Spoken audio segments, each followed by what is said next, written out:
Here's the shocking truth. Most first-gen earners don't lose money because they're lazy, they lose it because nobody taught them the rules of wealth. If you're making money for the first time in your family, watch this before it's too late. The first trap is lifestyle creep. You finally start making real money, and suddenly, the car gets bigger, the apartment gets fancier, and your bills start eating your paycheck. Here's the catch: every upgrade feels like progress, but it locks you into starting over every month. Here's what nobody tells you. Wealth isn't built by spending more, it's built by keeping more. Set a wealth rule for yourself. Every time your income increases, automatically invest at least 20% of that raise before you touch it. This way, you upgrade your future first before you upgrade your lifestyle. The second mistake is becoming the family ATM. First-gen earners often feel guilty, so they start covering rent, bills, and endless requests. But here's the truth: if you drain yourself dry, you can't actually lift anyone long-term.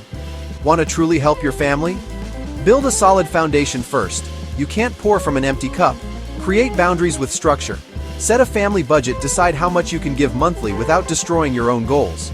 Even better, help family members learn skills or side hustles, so they can multiply income themselves. That's impact, not just handouts. The third mistake: thinking saving is enough. Here's the math shocker.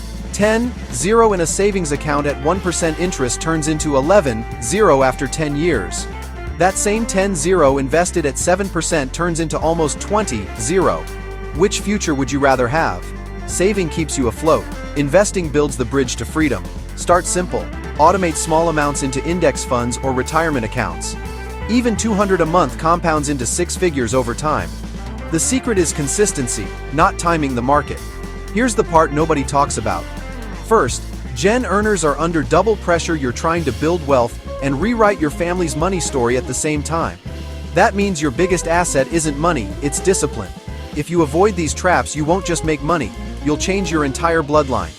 So, which mistake hit you hardest: lifestyle creep, family ATM, or only saving? Drop your answer in the comments. And if you want more first-gen wealth tips, subscribe now, because the next video is about how to invest your first 1-0